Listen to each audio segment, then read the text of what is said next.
रामकृष्ण हरी गेली 47 वर्ष आपल्या मुंबई ते पंढरपूर पायी श्री संत रोहिदास दिंडी क्रमांक 24 ही गेली 47 वर्ष गेट ऑफ इंडियावरून निघते.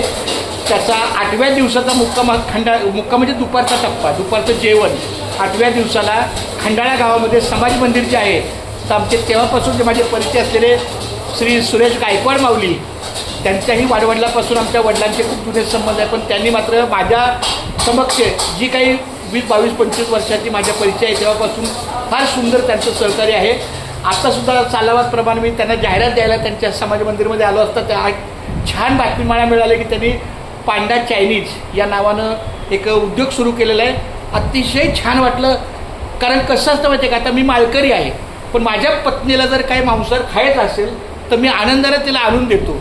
कोणाच्या मुखात एखादा पदार्थ गेलं जाणं हे त्याच्या बेसिस. त्यामुळं अरे कितीतरी अशी आमच्या दिंडीची अन्नदाते आहेत की जे मच्छी व्यवहार करतात, मांसाहार व्यवहार करतात पण दिंडीला जेवण देतात. असे वंडार भोईर नावाचा एक व्यक्ती आहे, तो तर सतत 12-11 महिने आमच्या दिंडीला येणारी वैजंती त्या माश्याला विकते पण दिंडीची सेवा करते. त्यामुळे मला त्याचं काही नाही.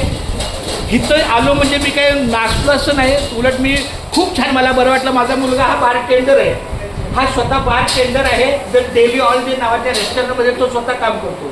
त्यामुळे ठीक आहे, हरकत नाही. तर मी पांडुरंगाला प्रार्थना करतो की यांनी जो काही व्यवसाय सुरू केलेला आहे त्याला उदंड यश मिळो, अतिशय छान पद्धतीनं ग्राहकांचं त्यांना सहकार्य मिळो आणि उत्कर्ष त्यांचा वाढीस लागो हीच माऊलीच्यांनी प्रार्थना. माऊली रामकृष्ण छान.